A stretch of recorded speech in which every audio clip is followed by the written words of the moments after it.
To those who have chosen to exploit this situation in any attempt to discredit or tarnish our agency or its employees for your personal gain and attention, shame on you.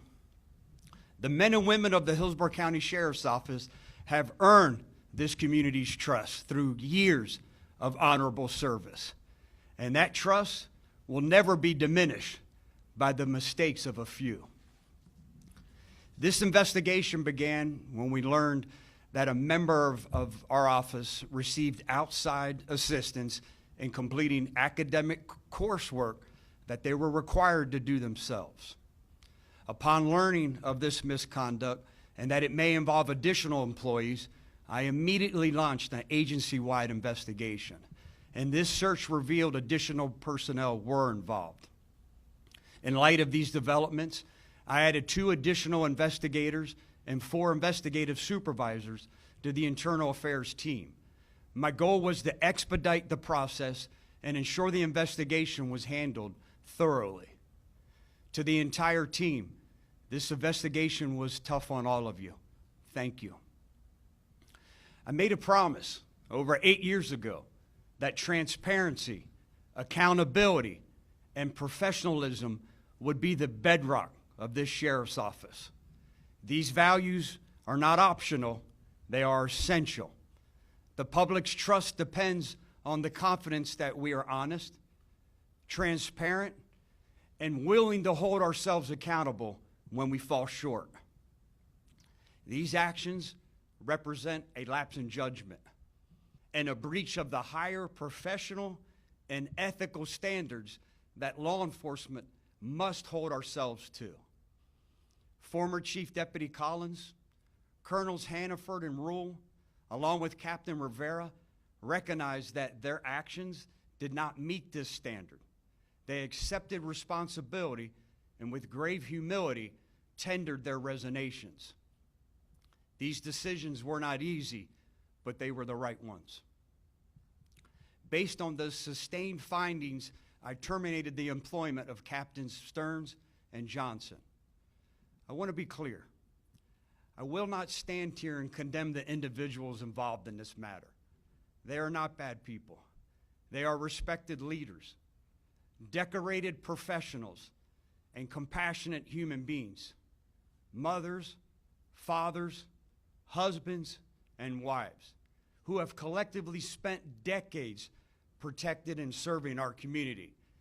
They have responded to emergencies in the middle of the night, comforted victims of tragedy, bridged the gap with our community, and mentored countless young deputies.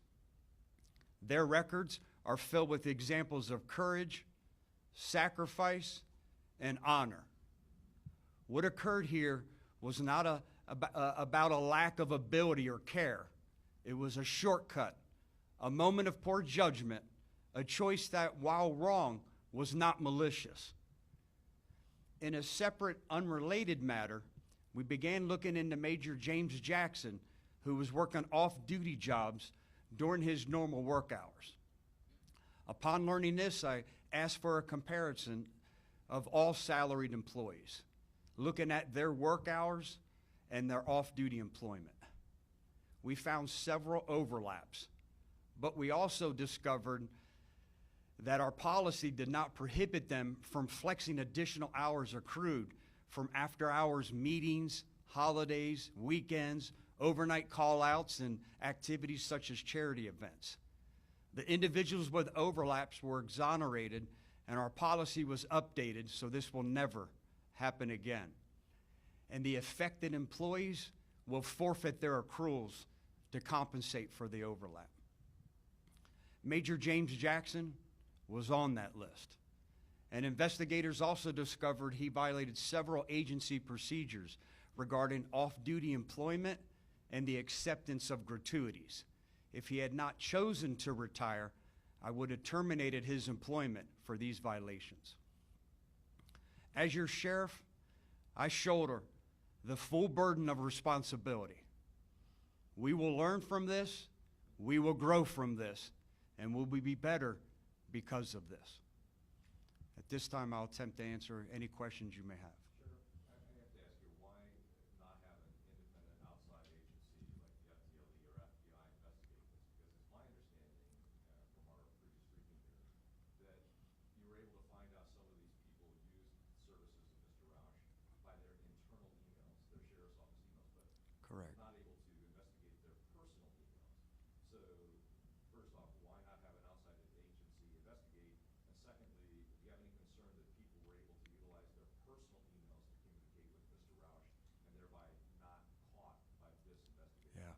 Great question.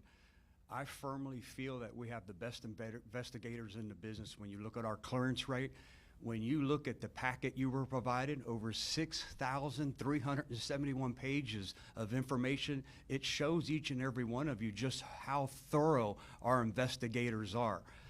This isn't criminal.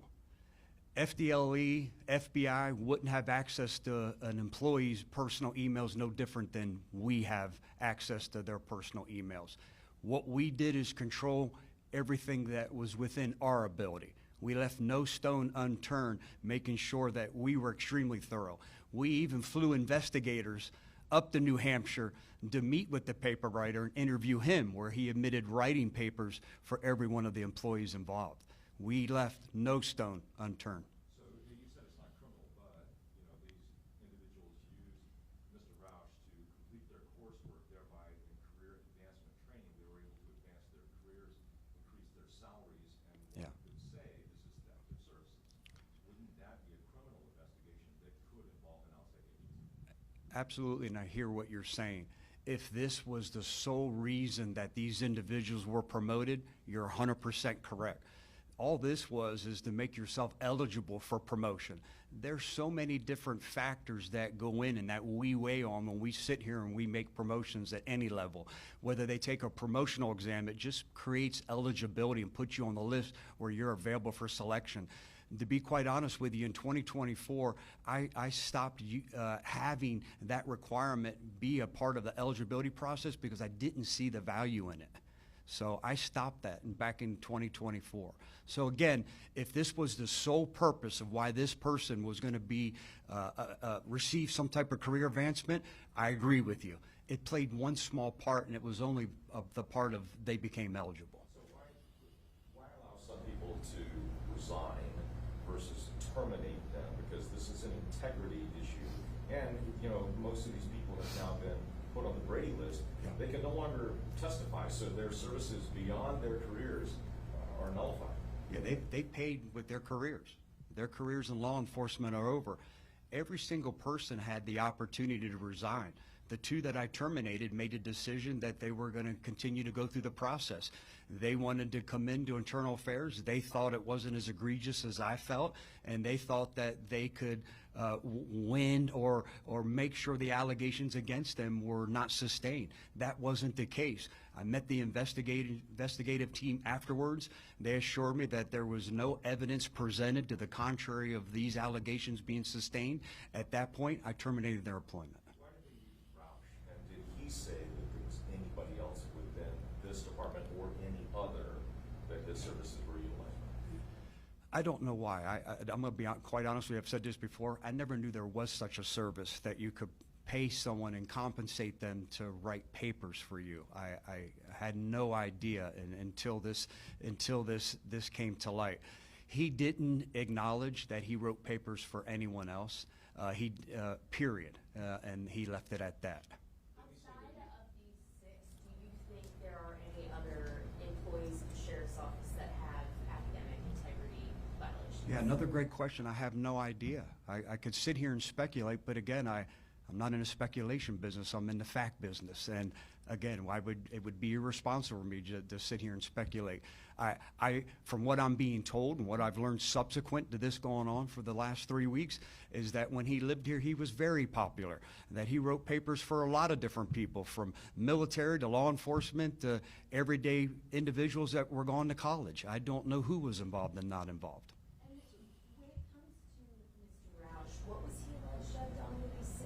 You have to speak up. I'm sorry, Kendra. When it comes to Robert Roush, what was he alleged to have done with these 6 and helped them in what way? Complete. Robert Roush was, when we met with him, because he was the person from the metadata, not just emails at the beginning, but metadata that we uncovered. He's the person, he was the author of these papers.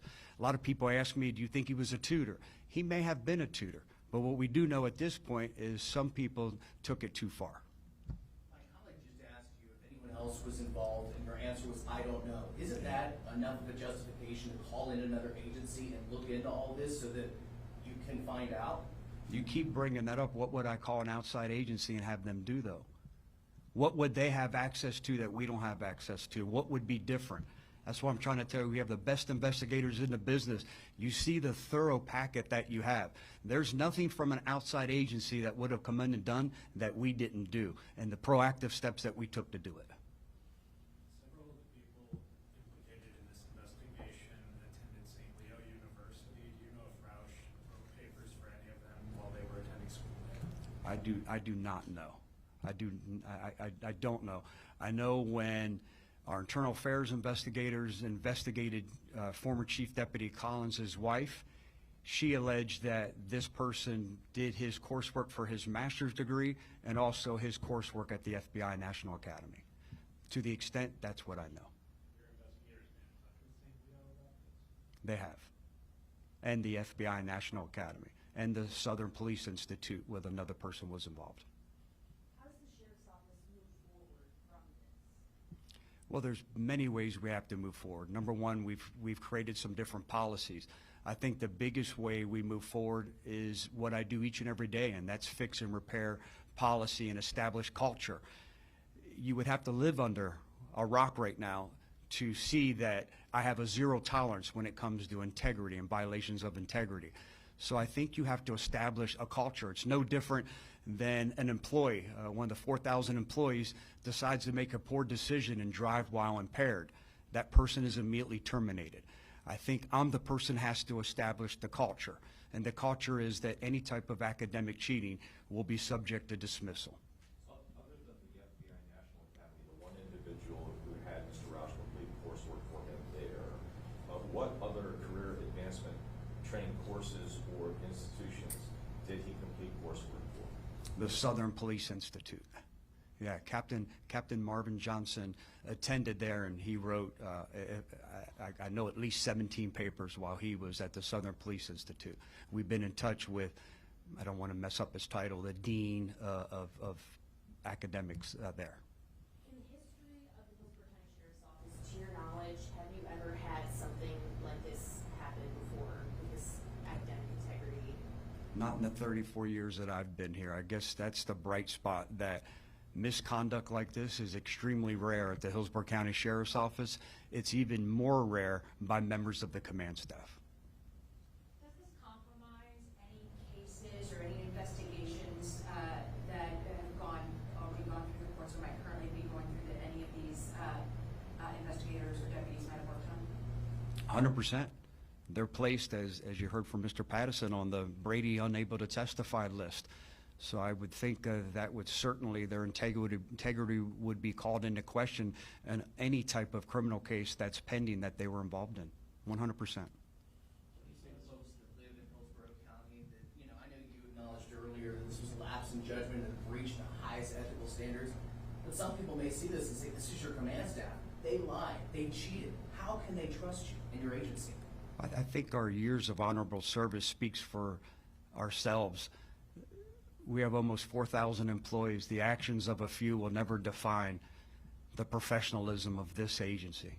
Even if it's the command staff? Even if it's the command staff, especially when they see how it was handled.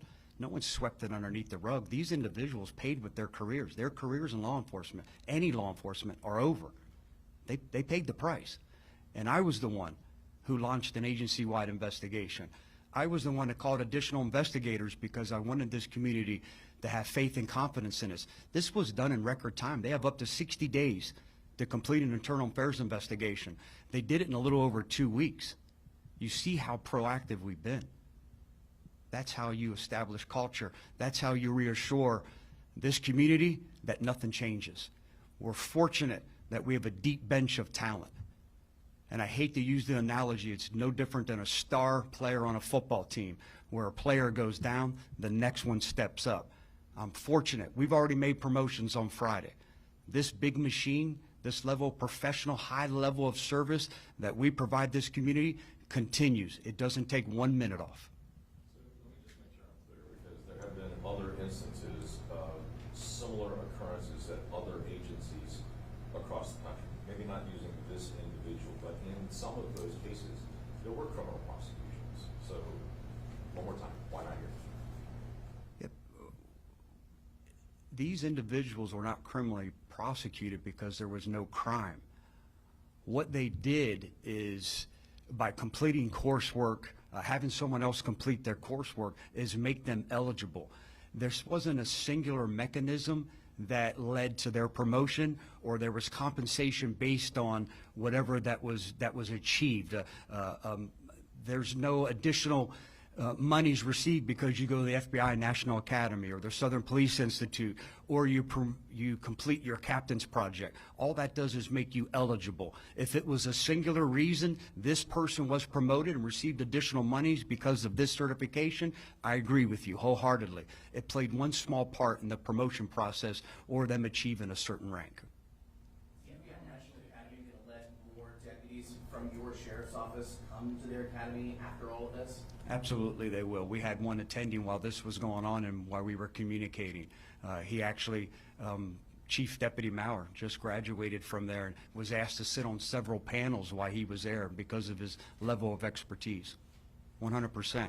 I talked to the Director of Academics at the University of Virginia myself, and was complimented because we were handling it as aggressively and transparently as we handled it. Do you know how much they paid Roush to do the papers for? I do not. That might be in the internal affairs packet, but I do not. I know that from being briefed by internal affairs, there was donation to his son's GoFundMe page in the amount of $100, and there were a few contributions at $100 rate, but I don't know what they paid or what his rate was. From what I'm learning again was that rate varied on the length of the paper, the number of references, how expeditiously the paper had to be completed. They were all factors on how he determined what his fee or charge would be. Can you tell us more about what steps you've taken to ensure something like this doesn't happen again? Yeah, I think the biggest step was, in addition to the policy change, is the culture. You know, these individuals that were terminated or resigned in lieu of termination, they were my trusted advisors. They were the individuals responsible for driving the culture, policy, procedure, and establishing this level of professionalism. Anyone that's in his agency sees what happened to them because of the decisions that I made. That will drive culture moving forward. Again, I hate to use the analogy, but it's no different than an employee who makes the poor decision to get behind a wheel impaired. They know that they're going to lose their employment immediately, and that's exactly what occurred here. Can you tell us about the people that you've promoted to replace some of the people who have left, and is anybody in particular difficult to replace? This is going to sound insensitive, so bear with me. There's no one in this office, including me, that's irreplaceable. The 187 years of history here at the Sheriff's Office has proven that. Is it difficult to replace individuals? 100%. It's no more difficult than asking lifelong friends that happen to be on my leadership team to leave. It's tough. It's tough, but no one's irreplaceable. Again, I can't express to you in this community how fortunate we are and how grateful I am to have such a deep bench of talent that you can turn to the next person and say, time to step up and go to this next step. Just quickly, the timeline, when it first started, when it was first brought to your attention, and when you started the investigation, kind of touch on some of the timeline there? Yeah, I know that's provided in the internal affairs packet, so I would hate to be pigeonholed into a certain day. I can tell you how we became aware of it. Going back in time, we learned from Chief Deputy, at the time, former Chief Deputy Anthony Collins' wife, sent an email to several individuals, one of them being me, with snapshots from text messages and emails of his communication back with what we later learned was Robert Roush, a person who authored and completed his coursework for him. During the time, even during that, it was quite condemning because he even provided Mr. Roush with his login to go ahead and complete the papers and turn them in for him when he was done doing so. We received a request, coincidentally, at the same time from the Tampa Bay Times, asking if anyone a major and above was involved in this. I decided that while we're taking a look, let's take a look at everybody in the office. I want to go through and comb the whole server for any employee who may be involved, and that's how we uncovered the additional names. No different than when we learned of Major Jackson's indiscretions with working off duty and receiving gratuities. We immediately launched an office-wide, agency-wide investigation to make sure, was there any other command staff that was involved? Was this a larger problem? It's been a fairly short amount of time. From the time that Internal Affairs launched an investigation and still standing here today, was just over 2 weeks. Do you expect anybody else? I sure hope not. I know we've done everything to try to make sure that I could confidently stand in front of you today and said there is no one else. But again, we only had access to a certain amount of information. If there's someone else, I'm not aware of it. I can tell you that. There's been no evidence presented of anyone else being involved in this. Can you tell us what about the cheating, the academic misconduct, that scandal tipped you off or made you want to look into the gratuities and the overlapping of pay and the time cards? Yeah, we received a totally separate complaint at this just happened to occur at the same time. Nothing like going through a scandal and having another one come in at the same time. So luckily they're rare, and I'm hoping that we can put instances like this of misconduct way behind us. Any other questions? Thank you, everyone. Have a great day. Thanks for being patient.